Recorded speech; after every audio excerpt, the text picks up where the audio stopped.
건국기념사와 보통의 기념사가 어떻게 다른지 말씀드리겠습니다.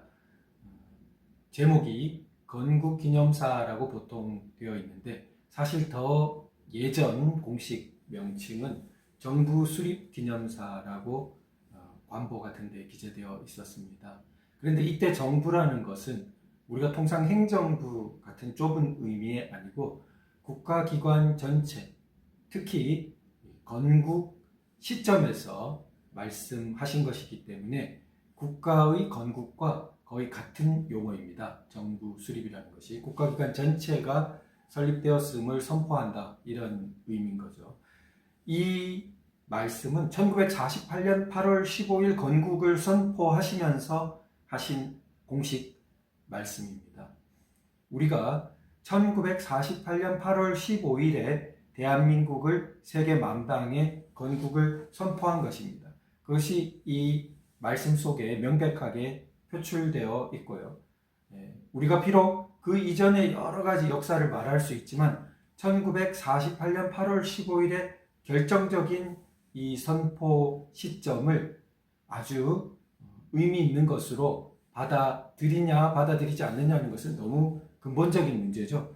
자, 우리가 대한민국이라는 공식적인 실체, 주권, 영토, 국민을 갖추고 세계 만방에 우리 존재를 선포한 바로 그 시점이 1948년 8월 15일이고 그 시점에서 선포한 말씀이 바로 이 기념사로 알려진 말씀이신 겁니다. 그러니까 우리가 그냥 몇 주년 현충일 기념사 이런 것과는 차원이 다른 것이에요. 한 번밖에 없는 거죠. 무슨 말씀이신지 이해되시죠? 건국 한 번밖에 없지. 건국했던 나라가 만일에 불행히도 주권을 잃거나 이렇게 소멸하게 되면 그것으로 끝인 거지. 건국 말씀을 어떻게 또 한 번 하겠습니까? 건국 말씀은 한 번뿐입니다. 그래서 이것에 가장 가깝게 비교될 수 있는 것이 미국의 독립선언서입니다. 건국선언서랑 사실 그것도 마찬가지입니다. 독립선언서. 그러니까 하나의 미국 건국기념일, 미국 독립기념일을 지금 독립선언서 선포일로 잡고 있거든요. 그래서 올해가 미국 건국 250주년이라고 축하합니다. 그러면 250년 전 1776년에 무슨 일이 있었냐? 독립선언서를 선포했습니다. 그것이 미국의 건국으로 미국인들이 설정하고 있는 것이죠. 그와 마찬가지로 1948년 8월 15일 대한민국 건국을 선포하면서 이루어진 말씀, 그것이 바로 정부수립기념사로 알려졌고 이승만 학당에서 건국기념사로 이렇게 제목을 달아서 올려주신 그 말씀인 겁니다. 자, 그러면 이 한 번밖에 없는 미국의 독립선언서에 준하는 건국의 말씀은 뭘 갖고 있냐? 건국 원리를 담고 있습니다. 미국의 독립선언서가 미국의 불변의 건국 원리를 담고 있는 것과 마찬가지로 우리 건국기념사도 우리 대한민국의 건국을 원리를 담고 있는 것이죠. 미국의 독립선언서의 건국 원리로 가장 유명한 것은 바로 모든 사람은 평등하게 창조되었다. All men are created equal. 링컨이 게티스버그 연설에서도 인용하고 노예 해방을 위한 링컨과 미국 공화당과 모든 시민들의 투쟁의 길잡이가 되고 기준이 되어 주었던 그 말, 그리고 미국을 천부 인권의 나라로 이 불변의 기준으로 작용하게 한 말이죠. 그 바로 다음에 유일한 창조자에 의해서 모든 사람은 어떻죠? 생명, 자유, 재산과 같은 양도할 수 없는 권리를 부여받았다라고 어디에 써져 있어? 헌법이 아닙니다. 독립선언서에 써져 있는 것입니다. 그래서 우리 건국의 말씀, 건국기념사, 건국사 속에는 그런 게 있느냐? 제가 확인해 보겠습니다. 우리 건국사 속에서 이승만 대통령께서 이에 건국의 기초의 핵심이 될 만한 몇 가지 조건을 간단히 말하겠습니다 하고 이 말씀이 작심하고 우리나라의 건국 원리를 표출하는 말씀이라는 것을 딱 공식화하고 있습니다. 그리고 미국의 All men are created equal, 그리고 양도할 수 없는 권리에 해당되는 말씀을 하시는데요. 민주 정치 체제의 핵심 요소는 개인의 근본적 자유를 보호하는 것입니다. 라고 말씀하십니다. 여기서 민주 정부 혹은 국가가 개인의 근본적 자유를 주는 관계가 아닙니다. 개인의 근본적 자유가 먼저 있죠. 마치 천부 인권에 의해서 모든 사람은 양도할 수 없는 권리를 부여받고 있는 것처럼 개인의 근본적 자유가 먼저 있고 그것을 보호하기 위해서 정부가 서고 그것을 가장 잘 보호하느라고 민주정부, 민주정치체제가 섰다는 것입니다. 그런데 이름만 민주고 개인의 근본적 자유를 침해하고 부정한다면 그것은 민주정부, 민주정치체제의 이름에 값할 수 없는 거죠. 그러한 애초의 약속을 어긴 정부는 이러한 사상을 분명히 표출한 로크에 의하면 시민의 정부라고 더 이상 불릴 수 없고 시민들은 그 근본적인 사회계약을 어긴 정부를 바꿀 수 있다라고 저항권이 있다라고 표출한 바 있습니다. 그러한 철학의 깊이 사상에 기반해서 세워진 나라가 미국이고 미국의 그러한 건국 원리가 아주 깊게 소화되어서 우리의 건국 원리로 표출되고 있는 것이죠. 제가 다시 한번 확인시켜 드리면 그 다음에 이어지는 구절이 국민이나 정부는 항상 주의해서 개인의 언론과 집회와 종교와 사상 등 자유를 전력으로 보호해야 합니다. 라고 쓰고 계십니다. 말씀하고 계시죠. 자, 선포하고 있는 것인데요. 이때 하필 4가지를 근본적 자유의 예시로 들었는데 거기에 뭐가 나오죠? 언론, 집회, 종교, 사상 나오는데 순서가 약간 다르지만 4개 중에 3개, 종교, 언론, 집회, 이것이 바로 미국 수정헌법 제1조 권리장전이라고 불리는 미국에서 헌법을 만들고 난 다음에 우리 근본적인 인권 권리를 강조하는 그걸 반드시 넣어야겠다 하고 만든 수정헌법 제1조에 나오는 3가지가 바로 처음에 나오는 것이 종교, 그리고 언론, 집회입니다. 바로 미국의 이러한 건국 정신과 이어지는 흐름을 충분히 소화하고 표출한 것이 우리의 건국 원리, 건국사, 건국 말씀이라고 할 수 있죠. 제가 더 많은 말씀을 드릴 수 있지만 우선 이 건국 기념사가 통상의 기념사와 다르고 그리고 미국의 독립선언서와 유사한 지위에 있는 말씀이라는 것을 우선 간략히 설명드렸습니다.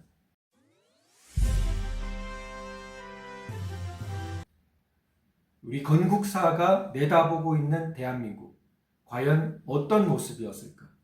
그런데 우리가 사실 건국사를 다시 읽어보게 되면요. 지금은 이제 읽어봐야겠죠. 읽어보게 되면 놀라운 전율을 느끼게 됩니다. 우리 80년 그 뒤에 이어진 역사를 훤히 내다보듯이 이 건국 말씀 속에 벌써 보고 있습니다. 그래서 그런 부분을 제가 한번 살펴보겠습니다. 건국사에서 우선 예전의 역사를 한마디로 요약하고 있습니다. 그래야 이제 거기서부터 출발을 하겠죠. 뭐라고 하시냐면 과거의 정부나 사회는 양반들의 생활을 가장 귀중히 여겼습니다. 한 문장으로 압축했습니다. 바로 대한민국 이전의 역사는 어땠죠? 양반들의 생활을 귀중히 여긴 역사였다. 신분제 사회였죠.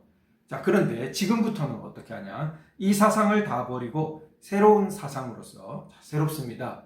대한민국의 건국은 우리 역사에서, 우리 민족의 역사에서 근본적으로 새로운 단계였죠. 그 이전과 다 구분될 만큼 근본적으로 새로운 단계였습니다. 그래서 어떤 새로운 단계죠? 모든 사람입니다. 시민, 재산권 가진 사람만 이거 아니고요. 모든 사람이, 대한민국 국민은 누구나 어떻게 됐죠? 균일한 기회와 권리를 갖고 천부인권적이니까요. 그리고 기회에 있어서는 균일해야 된다라는 것을 건국 원리로 결과의 균등이 아닙니다. 결과의 균일이 아니죠. 그것은 우리 건국 약속과 건국 원리가 내정하고 있는 상이 아닙니다. 자, 기회에 있어서 균일한 것. 그리고 새로운 사상으로서 그래서 개인의 신분을 존중하며 노동을 우대하여 노동을 깔보지 않습니다. 우대합니다. 그래서 법률 앞에서 동등하게 보호할 것입니다. 라고 약속합니다. 법률 앞에서 동등하게 모든 사람을 보호해요. 대통령이라고 더 보호하지 않고 야당 대표라고 더 보호하지 않고 대통령이라고 해서 더 깎아 내리지도 않습니다. 덜 보호하지도 않아요. 균등하게, 균일하게, 동등하게 보호합니다. 바로 법률 앞에서 동등하게 보호한다. 이 위대한 원칙을 건국의 원리로 선포하신 거죠. 그 다음에 보시면은 또 이 정부가 결심하는 바는 국제 통상과 공업을 우리나라의 필요를 따라 발전시키는 것이다. 또 우리가 우리 민족의 생활 정도를 향상시키려면 모든 공업을 발전하게 하여서 우리 농장과 공장이 생산한 것을 외국에 수출한다. 이렇게 되어 있습니다. 우리 60년대 이후에 완전히 고도 본격화된, 그러나 50년대에도 기초가 예비되고 있었던 우리나라의 노선, 수출 입국, 공업 입국, 그리고 급속한 경제개발, 급속한 근대화, 이런 집약적인 근대화 노선이 이미 우리 건국 말씀 속에 내다보아져 있고 예정되고 있는 것입니다. 그리고 그 공산주의에 대한 반대, 우리 반공 그러죠. 그런데 이 반공이 얼마나 깊이 있는 공산주의에 대한 반대였는지 한번 살펴보겠습니다. 그 이어지는 부분인데요. 경영주들은 노동자를 이용만 하지 못할 것이며 노동자는 자본가를 해롭게 하지 못할 것입니다. 그냥 노동자는 참아라. 이건 아닙니다. 그리고 공산주의는 그런데 어떻게 합니까? 계급과 계급 사이의 충돌을 부추기고 단체와 단체 간의 분쟁을 부추겨서 서로 미워하며 모략과 해악을 일삼게 합니다. 하지만 우리가 가장 주장하는 바는 계급전쟁을 피해 전 민족의 화합을 도모하는 것으로서 우리의 화합과 단결은 우리 앞에 달린 태극기가 증명하고 있습니다. 우리 국기의 태극 문양은 상고로부터 음과 양으로 구성된 태극이 천지 만물에 융합되는 이치를 표명한 것입니다. 우리 국민과 정부는 이 이치를 실행하기 위해 가장 노력할 것입니다. 이렇게 되어 있습니다. 자, 우리 공산주의를 반대할 때 다양한 수준이 있습니다. 가장 흔히 듣는 거로 다 배고프게 된다. 그런 수준, 모두 가난하게 된다. 라는 것은 이미 아주 초창기에 이승만 대통령은 갈파하시고 이미 당, 부당 이런 논의에서 말씀하셨습니다. 그런데 지금 48년에 이르기까지 당신이 몇십 년간 더 성숙하셨겠죠? 생각을 더 깊이 하시고. 그러면서 원숙하게 말씀하시는데 한마디를 남기라 라고 말하면 공산주의는 뭐라고? 미워하게 한다. 미워하게 한다. 사랑하게 하는 것이 아니고 미워하게 한다는 겁니다. 서로 미워하게 하는 것이 서로 모두 가난하게 되는 것의 밑바탕에 있는 거죠. 너무너무 깊이 있어요. 그래서 서로 미워하게 하고 그러니까 서로 모략을 꾸미고 거짓말을 해서라도 끌어내리고 해악을 주고 그렇게 해서 전쟁을 부추기고 분쟁을 부추기고 충돌을 부추기고 그렇게 끝없는 그런 전쟁 상태로 그걸 좋게 말하고 그렇게 하면은 결국 어떻게 되겠습니까? 사회가 피폐해지고 결국 전체주의 사회로 가는 것이죠. 자, 이 과정을 훤하게 여기서 서술하시면서 그 다음에 이승만 대통령께서 기독교를 강조하신 건 너무나 우리 널리 알려져 있는데 공산주의가 서양에서부터 기독교에 대해 어마어마한 적개심 그리고 탄압한 건 역사적으로 다 알려져 있습니다. 이미 이때에 이승만 대통령 충분히 말씀하실 수 있을 텐데 뭐를 말씀하셨어요? 다른 사람들이 감히 하지 못한 말씀을 했어요. 저는 어디서도 사실 이런 말씀을 못 봤어요. 중국 사람들에게서도 못 봤습니다. 뭘 말씀했냐? 동양의 가장 오랜 경전인 주역의 태극, 음양, 이걸 들어서 우리 태극기가 또 그 음양에 의해서 표출되어 있지 않습니까? 태극의 문양, 음양으로 뭘 말합니까? 전쟁이 아니고 융합을 말합니다. 화합을 말합니다. 음양이 구별되지만 그래서 서로 멸망하게 하게 싸우고 분쟁이 아니고 이것이 어떤 면에서는 생성적인 대립으로 상보적으로 그리고 끝없이 창조적인 게 나올 수 있는 구별로 그렇게 말씀하신 겁니다. 그러니까 기독교가 공산주의와 대립하는 것은 뭐 너무 당연한데 우리 민족의 가장 오랜 전통, 동양의 가장 오랜 전통으로 봐도 공산주의는 대척되고 잘못되었고 그것은 멸망의 길이고 살아나는 길은 그것의 반대라는 것을 말씀하신 겁니다. 자, 이승만 대통령은 19세 정도에 이르기까지 동양 공부를 하셨습니다. 하나 공부를, 과거 공부를. 아주 대사원 지낸 분한테서 배웠어요. 그러니까 가장 정수를 그때까지 다 소화하신 거죠. 그때 그 나이면은 옛날 우리 하나 공부로는 끝까지 간 겁니다. 자, 그리고 배제학당 가서 쉬고 그 뒤에 우리 잘 알듯이 프린스턴, 하버드, 서양의 가장 정수까지 체화하셨어요. 그러니까 이 두 개가 아주 융합된 겁니다. 그러니까 그렇게 된 분이 제가 알기로 세계 건국자 중에 저는 잘 알지 못합니다. 그러니까 우리가 너무 축복받은 거죠. 그 거대한 두 문명의 정수를 다 이렇게 종합할 수 있었던 분이 그리고 작심하고 건국의 말씀 속에 그 원리를 표출해 놓으신 거예요. 이것이 오늘날 보면은 자꾸 남녀의 문제를 이 구별의 문제를 차별의 문제로 뒤바꾸고 그리고 서로 전쟁을 부추기고 그래서 큰 문제가 되고 있습니다. 그런데 여기 아까 노동자 자본가 하는 부분을 남녀로 바꿔보십시오. 남자는 여자를 이용만 하지 못할 것이며 여자는 남자를 해롭게 하지 못할 것입니다.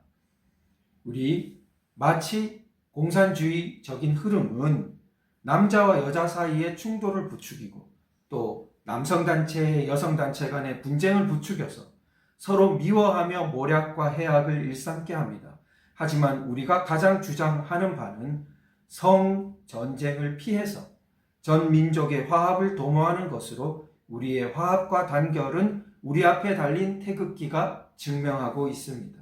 우리 국기의 태극 문양은 상고로부터 음과 양으로 구성된 태극이 천지 만물에 융합되는 이치를 표명한 것입니다. 대응된다고 생각됩니다. 그러니까 계급 전쟁만이 아니라 성 전쟁을 부추기고 또 다른 전쟁 또 부추기고 이것이 밑에 사실은 깔려있는 공산주의의 흐름, 서로 미워하게 하는 것. 그 반대, 구별이 되면서도 오히려 발전하게 하는 끝없는 동력이 되게 하는 원리를 우리 건국 말씀은 이미 표출하고 있는 거죠. 자, 그래서 우리가 건국과 반공 호국의 단계, 그리고 급속한 경제개발과 근대화의 단계 보셨죠? 그리고 좀 전에 보신 개인의 근본적 자유를 보호하는 민주 정치체제. 이것은 사실 1987년 이후 적법 절차 원리를 도입한 우리 87년 이후에 만개하게 되는 40년 정도 걸렸죠. 그러한 단계입니다. 신생국은 어느 정도 이 서구 민주주의의 그 완전한 그런 걸 누리지 못하고 약간 제한을 받는 경우가 많습니다. 만일에 모양만 서구 의회주의를 충분히 받아들였다가 10년도 못 되어서 나라를 잃게 되거나 오히려 공산주의나 전체주의의 손에 넘어가고 만다면 허망한 일이죠. 약 40년간 공산주의에 대항할 수 있고 또 민주정치를 제대로 실현할 수 있는 중산층이 생기고 그런 기반을 닦고 그러면서 민주주의를 전혀 안 한 것이 아니라 그 훈련을 하고 또 제한적이지만 그 내에서 키우고 그러다가 이제 1987년에 이르러서 개인의 근본적 자유를 보호하는 민주정치 체제라는 말에 걸맞는 단계로 이행한 거죠. 그런 단계까지 이미 딱 내다보고 계시고 독재 제도는 안 된다라고 못을 박고 계세요. 그래서 사람들이 그때도 우리 공산주의가 너무 득세하고 있고 이러니까 나라를 지키기 위해 어느 정도 독재 제도를 표명해야 됩니다 라는 말이 있지만 독재 제도는 번영을 가져오지 못한다. 그래서 민주제도가 어렵고 더디지만 이걸 택해야 된다고 건국사에서 분명히 말씀해 주십니다. 그것이 40년 지나서 이제 꽃을 피우는 거죠. 그런데 우리는 약 10년 전부터 이 방향으로 나아가는 게 아니라 건국의 말씀도 있고 우리의 기준도 잊어버리고 도대체 어디로 나아가는지 우리가 모두 혼란스러운 상황에 빠져버리고 말았습니다. 애초에 건국사는 모든 단계를 내다보고 있었는데 우리는 건국사를 잊으면서 우리의 방향을 다 잊어버린 거죠. 그러면서 혼란에 빠져들었습니다. 자, 그렇게 민주정치를 꽃피워서 그 다음에 어떻게 되죠? 자유통일을 이야기합니다. 그래서 건국사에 보시면은 자유통일 단계를 말씀하고 계세요. 우리 전 국민이 기뻐하는 이날, 우리는 북쪽을 돌아보고 비통한 생각을 금하기 어렵습니다. 1천만 가까운 동포가 함께 자유민주 국가 건설을 진행하기를 남북 모두가 원했으나 유엔 대표단을 소련군이 막아 못하게 되었습니다. 그래서 이 단계가 이루어져야 된다. 총선거가 다 실시되어서 북한도 자유민주가 되었어야 되는데 그때 못하고 결국 6.25까지 일으키고 그렇게 되었죠. 그런데 그 소련에 대해서 언제든지 우리가 원하는 바를 그 나라도 원한다면 우리 대한민국은 소련과도 친밀한 우위를 다시 나누기 위해 노력할 것이다 라고까지 말하고 계십니다. 그래서 우리 건국 원리는 한 번 원수라고 해서 영원히 원수다. 그렇지 않아요. 그들이 변해서 우리가 원하는 바를 그들도 원하면은 소련 아니라 일본도 다시 그 원리에 따르면은 우위를 나눌 수 있는 거죠. 근데 우리가 원하는 바, 예를 들어 자유민주주의와 같은 것이 어디에 있죠? 건국 말씀 속에 불변의 기준으로 들어있는 거죠. 광장에 사람 모아놓고 우리가 원하는 바를 그때그때 알 수 있다. 이것은 건국 원리와 완전히 어긋나는 일입니다. 우리가 건국 원리를 잊어버리면은 국민의 뜻, 국민주권 그러면서 내가 산으로 가는 것을 막기 어렵게 되는 거죠. 우리의 기준을 다시 찾아야만 분명하게 우리 길을 보호할 수 있습니다. 그래서 우리 길을 이미 자유통일까지 내다보시고 마침내 자유통일되면 그 다음은 그 다음까지도 건국사에 있습니다. 놀라운 일인데요. 그 다음에 뭐가 있지? 건국사에 이렇게 말씀하십니다. 더욱 굳센 마음과 힘을 다해 단지 우리의 평화와 안전뿐 아니라 온 인류의 안전과 평화를 위해서 힘써야 할 것입니다. 우리가 자유통일까지 하고 더 번영을 하게 되면 그 다음 어떻게 되죠? 온 인류의 안전과 평화를 위해서 힘쓰는 그러한 비전을 이미 우리 건국사 속에 표출하고 계십니다. 우리가 어디로 나아가야 하는지 훤히 내다보고 그리고 우리의 궁극적인 목적 방향까지 쭉 보여주고 계신 겁니다. 그래서 건국기념사가 내다보고 있는 우리의 미래에 대해서 이렇게 살펴보았습니다.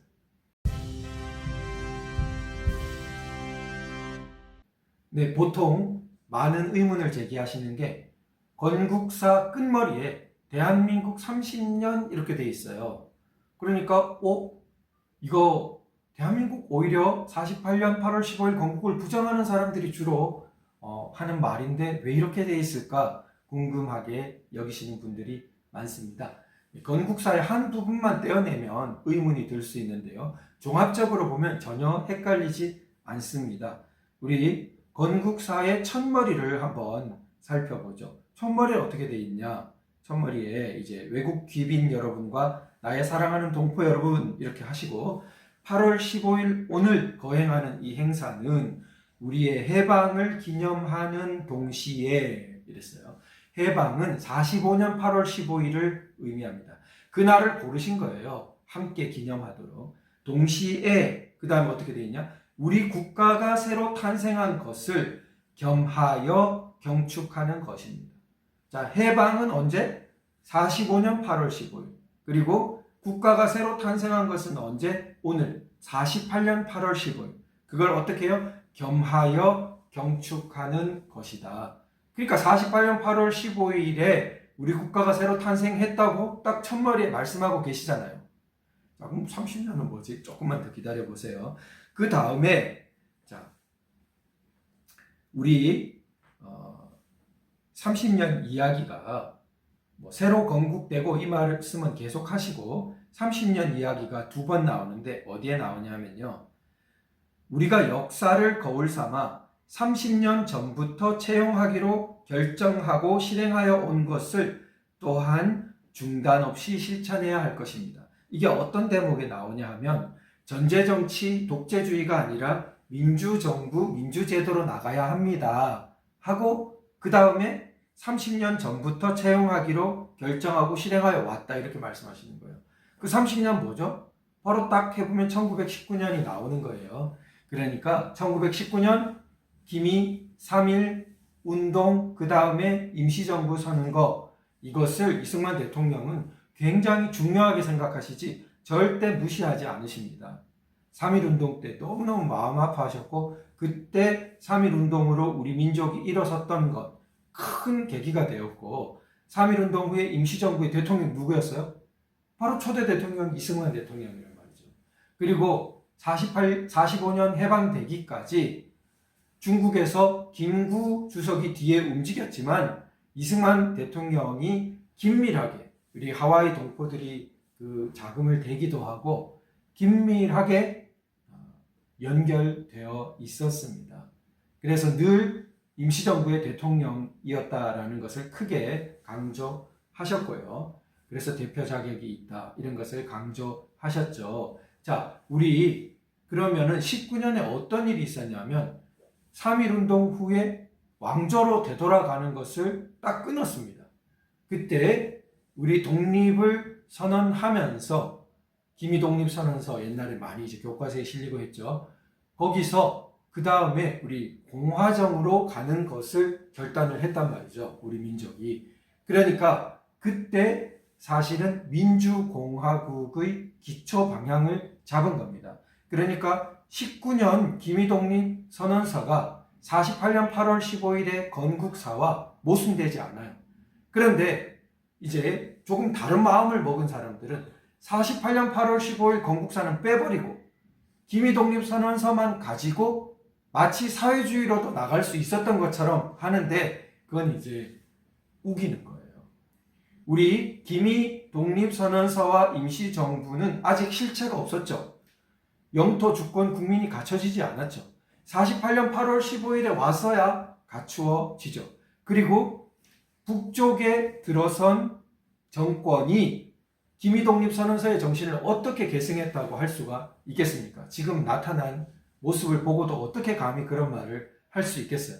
그러면은 우리 남쪽에 들어선 정부도 반쪽 정통성밖에 없다. 그러면서 정통성을 부정하기 위해서 자꾸 그러는 거예요.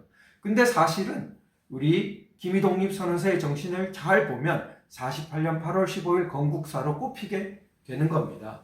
그래서 우리 이승만 대통령 건국사에 이미 그것을 표출하고 있는 겁니다. 30년 전부터 채용하기로 결정한 것, 이게 바로 정신이 오늘에 꼽힌 거다. 이렇게 이제 말씀하고 계신 거고요. 그 다음에 바로 얼마 지나지 않아서 또 어떤 말씀을 하시냐 하면은 공화주의가 30년 동안의 뿌리를 깊이 내려 지금 결실을 맺는 것이다. 이렇게 말씀하세요. 또 30년 이야기를 하십니다. 총 3번 나오는 거예요. 제일 끝에 나오고 아까 전에 제가 말씀드린 거 나오고 지금 나오고 공화주의라고 명시적으로 표출하고 있잖아요. 공화주의가 언제 된 거예요? 왕조로 돌아가지 않고 공화주의를 선포한 1919년 3.1운동과 임시정부 때 됐다는 걸 말씀하고 계신 겁니다. 그러니까 대통령이 누구를 뽑혔어요? 그때도 이승만 대통령이 뽑힌 거잖아요. 자, 그래서 30년이라는 말씀은 그러면은 새 나라가 선포되었다, 건국되었다 하시면서 왜 30년이라 썼냐? 그때 2차 대전 후에 우후죽순 신생국이 많이 생길 때입니다. 그래서 우리 국격을 높이기 위해서 우리는 하루아침에 태어난 거 아니다. 30년 전부터 우리의 맹화가 이미 섰다. 그러나 그때 투쟁해가지고 지금 완전히 우리가 선포하게 된 거다. 라고 이제 강조, 국격을 올리기 위해서 하신 말씀이시지 제대로는 실체가 48년 8월 15일에 섰다는 것을 헷갈리신 적도 없고 그리고 19년과 48년이 모순되지도 않는다라는 그런 말씀을 드리도록 하겠습니다. 네, 마지막으로 우리 지금 어떤 도움을 얻을 수 있느냐? 이제 가장 큰 것으로 우리 선거와 관련된 말씀을 하나 드리도록 하겠습니다. 다른 모든 시사점도 많습니다. 우리를 지쳐있는 우리를 힘을 주시는 말씀도 많고요. 그런데 딱 가장 중요한 한 가지 선거에 관련된 말씀을 드리도록 하겠습니다. 자, 그러면 어떻게 말씀하고 계시냐? 바로 누구나 다 똑같이 투표할 권리를 우리 건국사 속에서 선포하고 계신 겁니다. 자, 어떻게 말씀하고 계시냐? 지금부터는 우리 일반 시민은 누구나 다 똑같이 투표할 권리와 정치에 참여할 권리를 가지고 있습니다. 이렇게 말씀하고 계십니다. 누구나 다. 이건 이제 흔히 헌법에서 보통선거라고 말하는 것. 똑같이 원문에서 하나 일자 몸체자 한자로 써놓은 일체로 한 체제로 한 몸으로 한 몸 한 표 1인 1표 이 말이죠. 요즘 평등선거라고 말하는. 그러니까 대통령 선거 같으면은 전국이 한 선거구예요. 국회의원 선거 같으면 선거구마다 선거구가 그 안에 구분되죠. 동일한 한 선거구 내에서는 표가 가치가 똑같아야죠. 대통령 선거를 하면 누구는 2표, 누구는 1표. 절대 받아들일 수 없죠. 우리는 그렇게 선거한 적이 없습니다. 최초의 국회의원 뽑을 때부터도 한 사람당 1표. 누구나 투표권 있고 여자라고 없는 거 아니고 옛날에 양반 아니라고 없는 거 아니고 학교 못 다녔다고 없는 거 아니었어요. 문맹이라고 안 준 거 아닙니다. 모두 투표할 수 있고 나이만 되면 그 다음에 국민이면 그 다음에 뭐죠? 한 표씩이에요. 누구는 재산 많으니까 2표 없어요. 그럼 2표는 너무하지만 1.5표 없습니다. 안 되죠. 못 받아들이죠. 1.5표는 너무하니까 그럼 1.1표 됩니까? 안 되죠. 1.01표 안 됩니다. 누구는 1.01표, 누구는 0.99표 그런 거 없어요. 우린 전부 한 표씩이에요. 그런데 자, 우리가 하나만 더 중간 예를 들죠. 제가 A라는 후보를 찍고 저 옆에 친구가 B라는 후보를 찍었습니다.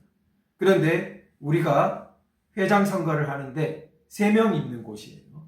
그러면은 그 세 번째 되는 사람은 어디 일이 있어서 못 왔습니다. 사실은. 그러면은 3명이 했어야 되는데 한 명 이렇게 한 표씩이니까 1대1이죠. 그런데 이게 이제 온라인 투표다 이래 되면서 사실은 찍지 않은 C의 표를 가짜표로 집어넣었어요. 사실은 찍지 않은 사람의 표를 B 후보를 찍은 가짜표로 딱 카운팅을 했어요. 그럼 어떻게 됩니까? 1대2가 돼버렸죠.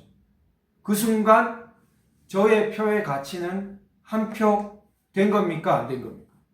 원래는 저의 표도 한 표, 제 친구 B를 찍은 사람 표도 한 표. 그래서 1대1로 비겼어야 되는데 가짜 표가 B를 돕는 표로 끼어드는 순간 2대1이 돼버렸어요. 제 표의 가치는 한 표가 아니라 반절로 깎여버렸고, 간단히 봐서 제 친구 표의 가치는 원래 저랑 똑같이 한 표였다가 가짜표의 도움을 받아서 그 표의 가치는 2배가 되고 뻥튀기가 돼버렸죠. 이게 극단적인 예로 이렇게 됐지만 설사 당락을 못 바꾸는 표라 하더라도 부정한 표가 10,000표, 1,000표, 100표, 심지어 한 표만 끼어들어도 원래 똑같이 진짜 표들로만 나도 한 표, 너도 한 표여야 되는 게 변합니까? 안 변합니까? 변하죠. 가짜 표가 도와주는 사람의 표의 가치는 늘어나 버렸고, 가짜 표가 불리하게 만드는 사람의 표의 가치는 원래보다 깎여 버렸죠.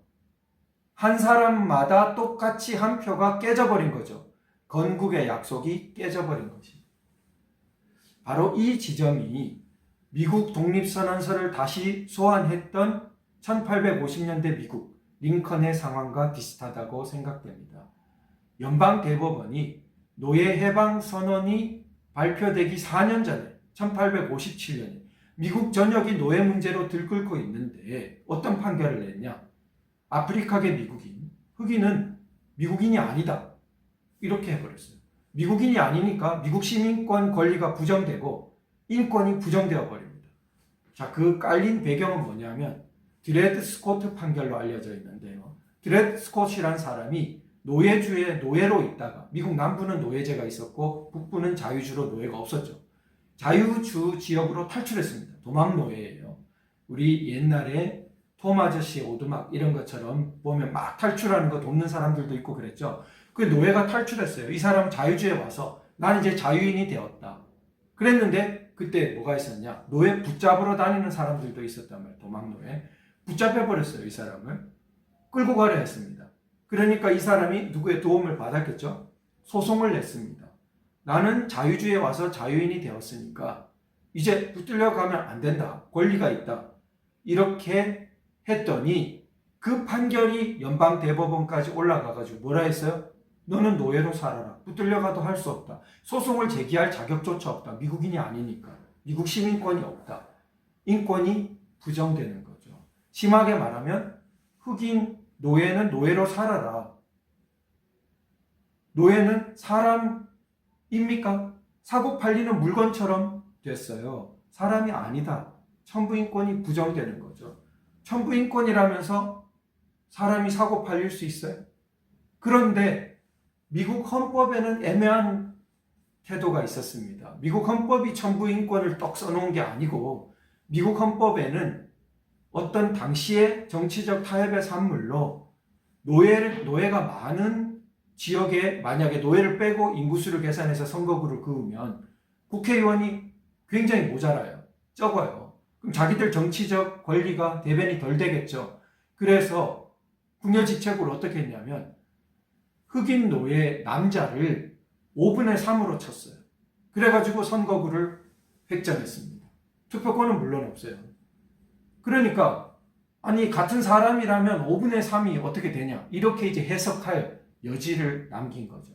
그런데 링컨은 독립선언서에 모든 사람은 평등하게 창조되었다. 이걸 끌고 왔어요.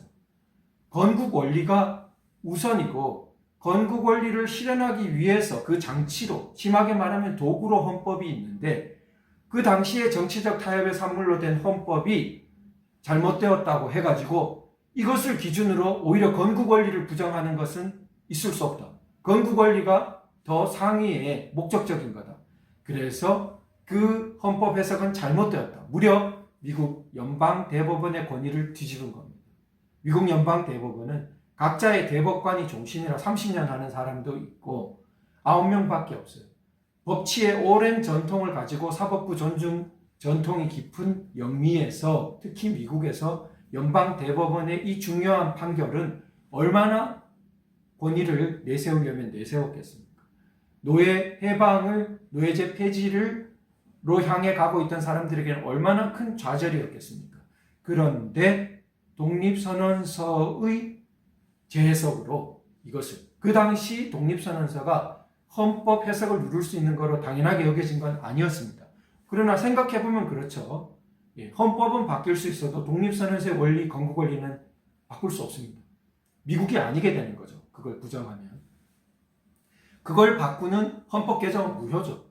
미국을 노예를 완전히 공식화하는 헌법 개정을 했다고 해서 그럼 미국이 됩니까? 미국 건국 원리가 깨져버렸죠. 정체성이 다 파괴돼 버린 거죠. 새로 나라를 세우는 거랑 마찬가지게 되는 겁니다.